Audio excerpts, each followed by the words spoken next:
Now, first I'd like to clarify why the internet is more harmful than the knife. This is because the internet is very accessible. It crosses 200 countries' borders. Even the knife is extremely accessible. It's just in a person's distance. Accessibility is not an issue in this debate. The internet is also very targeted and penetrative. Now, the internet also removes social deterrence. This is because it gives you a sense of anonymity. You are anonymous and therefore you feel very powerful. What is wrong in being anonymous? What is wrong in being creative? And does that harm a person? Does that have a mental or a physical effect on the person necessarily? When you're anonymous, like I said, you don't have social deterrence. You feel like you can do anything, and that's why youth are very curious. The nature of youth is that they're curious and want to explore new stuff on the internet. And when they're anonymous, they feel like, yes, I can do this, and the things are committed for reasons because they are harmful.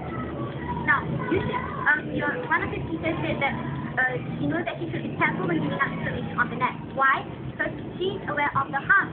Doesn't this prove that there are harms on the internet? More harms, in fact, so just be so careful. So, we do agree that they are harms, but we're talking that these harms are minimal. So if my speaker does understand that they are harms, isn't that a good thing? Because then to get rid of them, the benefits certainly do outweigh these harms.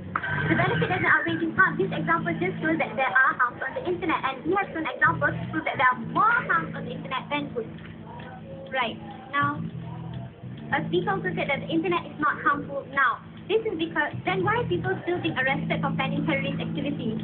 And terrorist activities, they don't just harm one person. These terrorist activities they can harm many others because in Islam, not one person dies, many others die.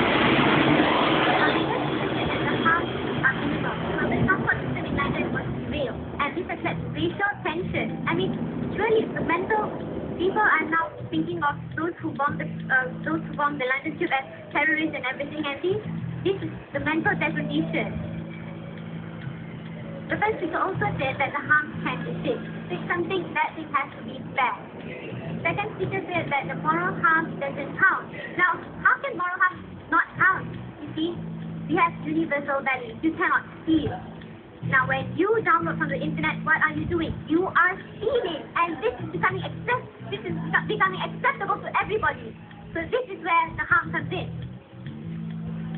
Now, earlier, I have shown how the harms caused by theft of intellectual property, rise in types of new crimes and extremism among youth. If you think that's all, well, you're wrong. What about the extreme degradation of morals among youth? What about materialism, their habit of invading other people's privacy? The internet has been a big contributing factor to the acceleration of the degradation of morals among youth. Don't you agree that that's because the youth themselves who read information off on the internet? It is not the internet's fault. The internet is inherently neither good nor bad. The internet makes it accessible. The internet allows other people to hate all of these things. Now, moving on. Youth nowadays lack self-respect and are disturbingly materialistic. I'm sure you've heard about youth, both female and male, who sell their bodies and something online just to buy that pair of online jeans. Really. Now, is it the internet's fault that many youth are selling themselves off? The internet makes it possible to have a harder time trying to sell their company and bodies. Now, moving on. Youth want instant gratification, so that's why they have turned to things like gambling. Youth are not allowed in traditional casinos, and that is why they have turned to online casinos and online gambling sites.